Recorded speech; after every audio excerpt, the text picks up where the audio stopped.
1659 बीजापुर के सुल्तान आदिल शाह के दरबार में आए दिन खबरें आती रहती थी। शिवाजी महाराज ने आज ये किला जीता, आज वहाँ पर छापा डाला गया। आदिल शाह के दरबार में पूरा दरबार घबराने लग गया था।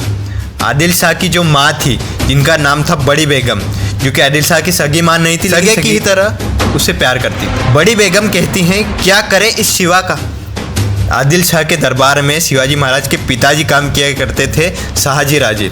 उन्हें बुलाया जाता है, अपने बच्चे को समझाओ, तुम्हारे शहजादे हमारे सारे मंसूबों पर पानी फेर रहे हैं। शाहजी महाराज कहते हैं, हमने तो सारी कोशिशें करके देख ली, वो हमारी सुनता ही कहाँ है, अब जो चाहे वो कर सकती हैं। बड़ी बेगम गुस्से में आग बबूला, कल दरबार में सभी मनसबदारों को बुलाया जाए, सारे खड़े रहेंगे और फिर हम बात करेंगे। फिर दूसरे दिन दरबार में सभी सरदार जमा हो जाते हैं। सारे बड़े बड़े सरदार खड़े थे, सब समझ चुके थे मैटर सीरियस है, कुछ तो गंभीर होने वाला है। पूरा दरबार भरा है, आदिल शाह के नारे लगते हैं। आदिल शाह आता है, अपने तख्त पर बैठता है, कुछ तो गंभीर होने वाला है। बड़ी बेगम पर्दे के पीछे से बोले, कौन शिवा को पकड़ के लाएगा, कौन शिवा को जिंदा पकड़ के लाएगा, मुर्दा भी लाएगा तो चलेगा, कौन ला सकता है। एक भी सिपाही नहीं था जो हमारी मिट्टी के शेर के सामने खड़ा हो सके। सब डर चुके थे। और तब 6.5 फुट का लंबा तगड़ा आदमी सामने आता है, दिखने में जितना बलवान, बुद्धि से और अपने चलन से उतना ही चालाक और क्रूर। नाम अफजल खान। उसने कहा, मैं लाऊंगा शिवाजी को पकड़ के, जिंदा या मुर्दा। मैं अफजल खान अपने हुजूर के तख्त ताज की कसम खाता हूँ, शिवाजी को जिंदा पकड़ के लाऊंगा। वाह, क्या बात, क्या बात। किसी की मौत पर जो मैयत जैसा मातम छाया हुआ था उस दरबार में, वो अब जश्न में बदल गया। अफजल खान कोई कच्चा खिलाड़ी नहीं था।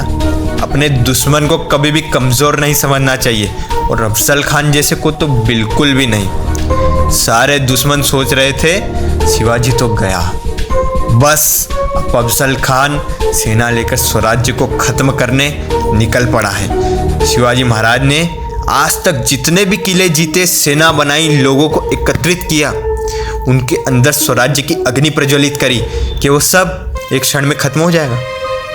हम सभी के जीवन में एक ऐसा समय आता है जब भगवान हमारी परीक्षा लेते हैं, और वह क्षण यही था जब आदिल शाह ने शाहजी महाराज को कैद किया था 1649 में। 1649 से 1656 तक एक भी युद्ध नहीं लड़ा है शिवाजी महाराज ने। 7 सालों का विश्राम। सारी दुनिया हंस रही। कुछ तो लोग कहेंगे और लोगों का काम है कहना, ये उस समय में भी था और आज भी है। इन 7 सालों में छत्रपति शिवाजी महाराज ने बहुत सारे एडमिनिस्ट्रेटिव रिफॉर्म्स किए, डैम्स बनाए, किसानों को उनका हक दिलवाया।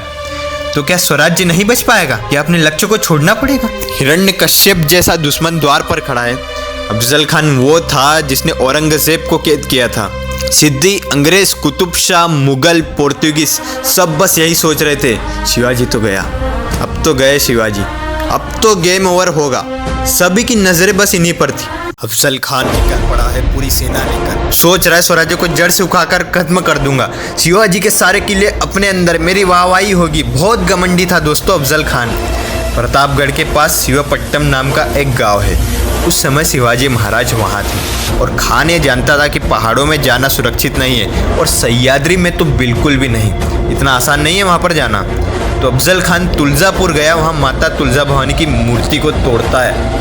हमारी माता तुलजा भवानी की मूर्ति को तोड़ता है। आते हुए खान ने कत्लेआम मचा रखा था, मंदिर तोड़ रहा था, दीवारें तोड़ रहा था। खान ये सोच रहा था कि मैं ऐसा करूँगा तो शिवाजी चिढ़ेंगे और अपने पहाड़ों से नीचे आएंगे। लेकिन शिवाजी महाराज जानते थे कि यदि मैंने अभी इस पर चढ़ाई शुरू कर दी तो स्वराज्य जितना बच सकता है, जितना बढ़ सकता है, सब खत्म हो जाएगा। इतने वर्षों की तपस्या सब एक ही झटके में खत्म हो जाएगी। देखते ही देखते अफजल खान वाई में पहुंचा।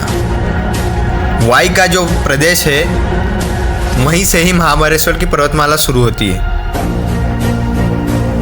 और इसके पीछे जावड़ी है, और जावड़ी पर प्रतापगढ़ है। तो शिवाजी महाराज ने सोचा, यदि खान वाई में है तो हम प्रतापगढ़ जाते हैं, क्योंकि दोनों के बीच में एक पर्वत का अंतर है, तो शिवाजी महाराज प्रतापगढ़ पर जाते हैं।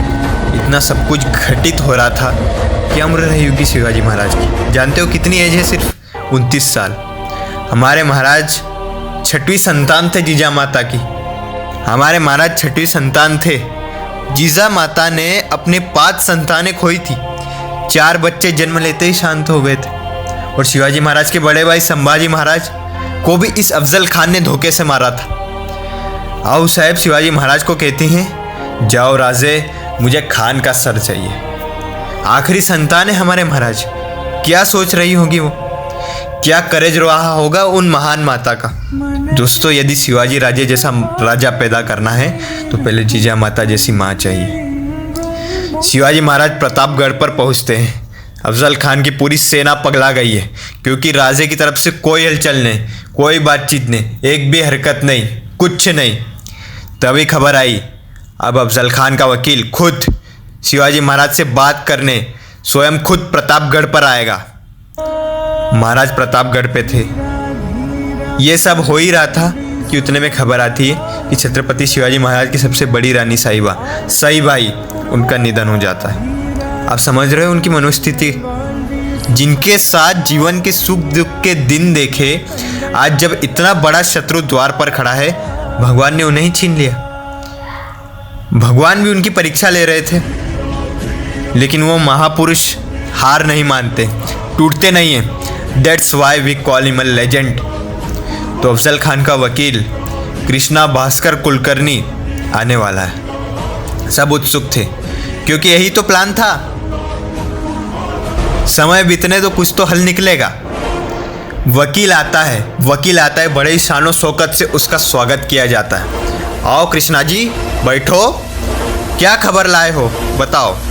वो पत्र देते हैं जिसे पढ़ा जाता है। उस पत्र में लिखा था, आप हमारे बेटे जैसे हैं। शाहजी महाराज से हमारा बहुत पुराना नाता है, लेकिन आप आदिल शाह से दगा कर रहे हो। हम में आकर शामिल हो जाइए, हम आपको हीरे जवाहरात और एक बहुत ही बड़ी फौज के साथ नवाजेंगे।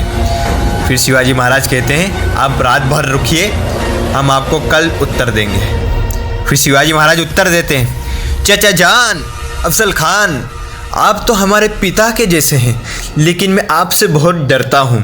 मैं आदिल शाह के सामने किस मुंह से जाऊँ चाचा जान। मस्त मस्का लगाते हुए पत्र लिखा शिवाजी महाराज ने अफजल खान को, क्योंकि अफजल खान को चने के झाड़ पर चढ़ाना था। और ये पत्र कृष्णा भास्कर कुलकर्णी को दे दिया जाता है। और उनके साथ गोपीनाथ गोखिल जी, जो कि लोमड़ी की तरह एकदम चालाक थे, उन्हें भेजा जाता है। खान से गोपीनाथ जी मिलते हैं, कहते हैं, हम आपको एक अंदर की बात बताएं शिवाजी, डरते हैं आपसे।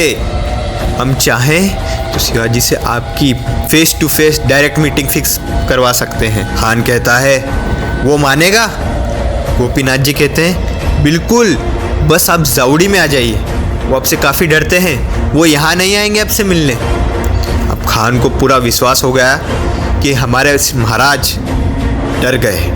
खान को पूरा विश्वास हो गया, हमारे महाराज डर गए।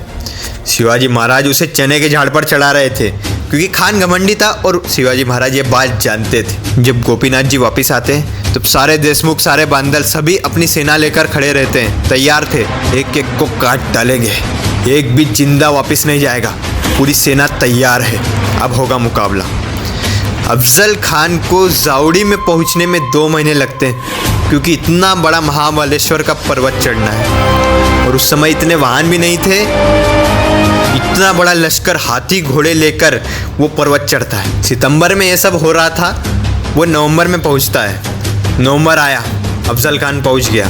शिवाजी महाराज ने अपनी पूरी परफेक्ट स्ट्रेटेजी बना रखी थी। एक रात पहले पूरा प्लान बन चुका था। खान की सेना जाउड़ी में, खान अपने 10 लोगों को लेकर आएगा, शिवाजी महाराज अपने 10 लोग लेके आएंगे। और अफजल खान को कन्विंस करने का काम किया था गोपीनाथ जी ने। शिवाजी महाराज मिलने आते हैं। अफजल खान पूछता है, यही है शिवाजी? कृष्णा भास्कर जी से, यही है शिवाजी। हाँ, आओ शिवाजी, आओ, हमारे गले लग जाओ। क्यों करते हो ऐसा? बड़े नापाक मंसूबे लेकर स्वराज्य बनाने चले थे। तुम्हें हम बड़ी से बड़ी फौज देंगे, बस हमसे मिल जाओ। सबकी नजरें सामियाने की तरफ। अफजल खान हमारे महाराज को दबोच कर मारने की सोचता है। एक आदमी अंदर होती हुई हलचल को देखता है, अपने कमर पर लगे सिंगिया को फूंक देता है। तब दूसरा आदमी दौड़ते हुए प्रतापगढ़ की तरफ जाता है। कौन गया, कौन गया, राजे या खान, खान या राजे, खान या राजे? और वो कहता है अफजल खान मारा गया।